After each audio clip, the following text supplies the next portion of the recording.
नमस्कार. आपणा सर्वांना माहितीच आहे, बारामती विधानसभा पोटनिवडणूक जाहीर झालेली आहे आणि या विधानसभा मतदारसंघातून राज्याचे उपमुख्यमंत्री सुनेत्राताई पवार या निवडणूक लढवत आहेत. अजितदादांच्या दुर्दैवी निधनानंतर सुनेत्राबाईंनी या राज्याच्या पहिल्या महिला उपमुख्यमंत्री म्हणून शपथ घेतली आणि पदभार देखील त्यांनी घेतला. त्यानंतर आलेली ही निवडणूक आहे.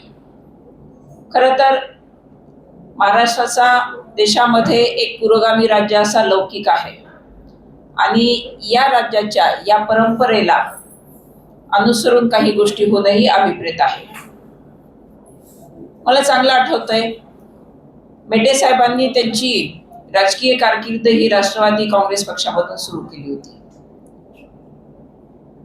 काही वर्षांपूर्वी राज्याचे तत्कालीन मुख्यमंत्री, नंतर ते केंद्रामध्ये मंत्री झाले, माननीय विलासराव देशमुख साहेब, गोपीनाथराव मुंडे साहेब, आर आबा, अजितदादा आणि मेटे साहेब या सगळ्यांच्या प्रसंग परत्वे राजकीय भूमिका वेगवेगळ्या राहिल्या, परंतु राजकारणाच्या पलीकडे जाऊन यांनी आपसामध्ये एक बंध जोपासला होता आणि आज त्याच बंधाच्या आपुलकीतून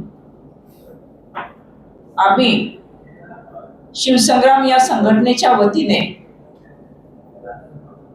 बारामती विधानसभा मतदारसंघातून निवडणूक लढवत असणाऱ्या आदरणीय सुनेत्रा वहिनींना आमचा पाठिंबा जाहीर करतोय. खरं तर ही प्रत्येक महाराष्ट्रातील नागरिकाची मी म्हणेन की जबाबदारी आहे, नव्हे ते आमचं आद्य कर्तव्य पण आहे की एका विपरीत परिस्थितीमध्ये जेव्हा सुनेत्रा वहिनींकडे हे नेतृत्व चालून आलंय, तेव्हा राजकारणाच्या पलीकडे जाऊन एक भावनिक बंध जोपासून महाराष्ट्राची ही जी पुरोगामी परंपरा आहे ती दृग्गोचर करण्याची आपल्याला सगळ्यांना एक संधी आहे.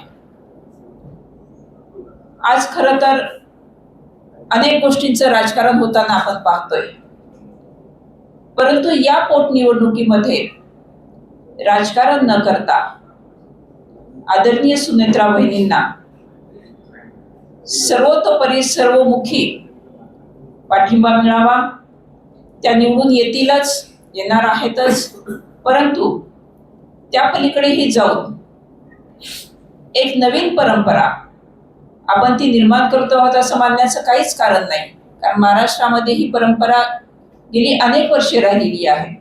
एखाद्या लोकनेत्याच्या निधनानंतर त्यांच्या कुटुंबियांना तिथे संधी दिली जाणं आणि त्यांच्या मागे सगळ्यांनी एक भावनिक आधार म्हणून उभे राहणं हे आपण सगळ्यांनी अनुभवलंय.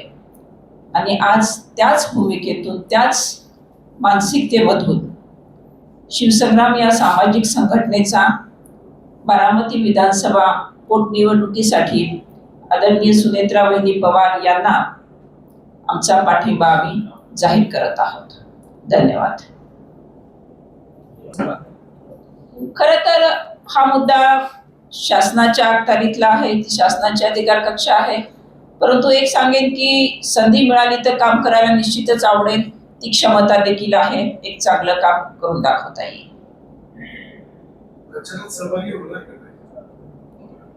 प्रचारात निश्चितच सहभागी होऊ, कारण आम्ही पाठिंबा देतो आहोत, तर प्रचारात सहभागी होण्याला आम्हाला आवडेल.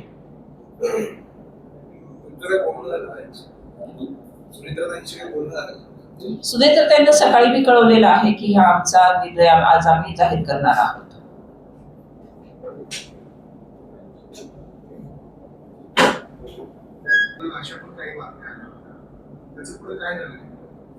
मी काय म्हटलं मगाशी आपल्याला की आजचा हा मुद्दा राजकारणाच्या पलीकडे जाऊन सुनेत्रा वहिनींच्या मागे खंबीरपणे उभं राहण्याचा आहे. म्हणजे एक महिला म्हणून खरं तर म्हणजे आम्ही सुचित्रा कृपलानींच्या नंतर आमच्या महाराष्ट्रामध्ये एक आपण काही वर्षांपूर्वी त्या मुख्यमंत्री होऊन गेल्या. त्याच्यानंतर म्हणजे उत्तर प्रदेश असेल, अगर पश्चिम बंगाल असेल तिथे आम्ही महिला मुख्यमंत्री पाहिल्या, परंतु ज्या राज्याचा लौकिक पुरोगामी आहे अशा राज्यामध्ये आम्ही महिलेला या पदापर्यंत जाताना पाहिलं नव्हतं. त्यामुळे विपरीत परिस्थितीत का होईना सुनेत्रा वहिनींवरती ती जबाबदारी आलेली आहे आणि एक महिला म्हणून, संवेदनशील महिला म्हणून आम्हाला असं वाटतं की या घडीला त्यांना तो भावनिक आधार देणं गरजेचं आहे.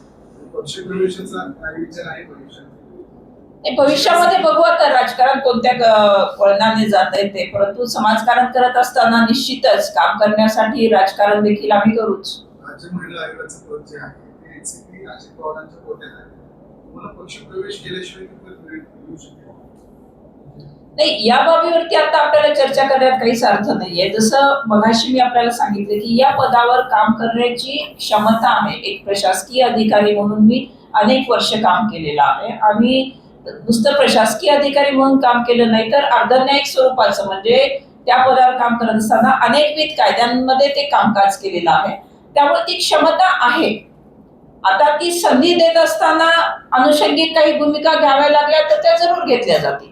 दुसरी गोष्ट अशी आहे, मेटेसाहेब केल्यानंतर पक्षीय काम जे आहे ते म्हणावं तितकं आक्रमक दिसत नाही. आता अनेक प्रश्न महाराष्ट्रात चालू आहेत, तुम्ही बघता, ऐकता, वाचता, पण कार्यकर्त्यांची टोळी तशी तयार होताना शहर लेवलला म्हणजे मी पुण्याचं असं नाही सांगत, राज्यात कुठे दिसत नाहीये. कुठेतरी नेतृत्व कमी पडते. नाही, याच्यामध्ये एक बाब आपण नक्कीच लक्षात घेतली पाहिजे की विपरीत परिस्थितीमध्ये नेतृत्व करणं आणि सर्वसामान्य परिस्थितीमध्ये नेतृत्व करणं यामध्ये फार मोठा फरक असतो. म्हणजे जेव्हा विपरीत परिस्थितीमध्ये नेतृत्व आपल्याकडे चालून येतं तेव्हा फक्त पक्ष किंवा संघटना याचाच विचार करून चालत नाही. जसं आता एक कुटुंब प्रमुख म्हणून आपल्याला काही गोष्टींचा विचार करावा लागतो किंवा ती सुरुवात असते, त्या नेतृत्वाची ती सुरुवात असते. तर सुरुवातीच्याच काळामध्ये अनेक भूमिकांना हात घालता येत नाही आपल्याला, परंतु जेव्हा जेव्हा काही या महाराष्ट्राच्या हिताच्या दृष्टीने प्रश्न उद्भवले त्याच्यामध्ये एक चळवळ जरी आम्हाला निश्चितपणे मेटे साहेबांसारखी उभी जरी करता आली नाही तर त्यावेळेस आम्ही संवेदनशीलतेने त्या मुद्द्यांवरती आवाज उठवण्याचं मात्र काम केलेलं आहे.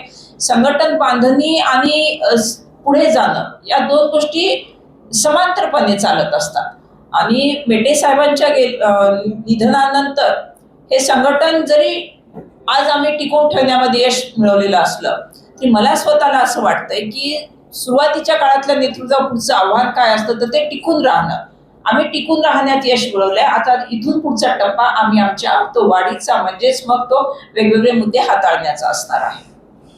बारामती विधानसभेसाठी करुणा मुंडे देखील उमेदवार आहे. तर तुमचे जुने मुंडे साहेबांचे चांगले समजून तुम्ही त्यांनाही हा सल्ला द्याल पाठिंबा? खरं तर हा संविधानाने प्रत्येकालाच अधिकार दिलेला आहे निवडणूक लढवण्याचा आणि कदाचित तो त्यांचा तो अधिकार वापरत असतील. आणि माझं प्रत्येकाला हेच सुरुवातीपासून आवाहन असणार आहे की या परिस्थितीमध्ये सगळ्यांनी एक नैतिक भूमिका घेऊन पुढे गेलं पाहिजे.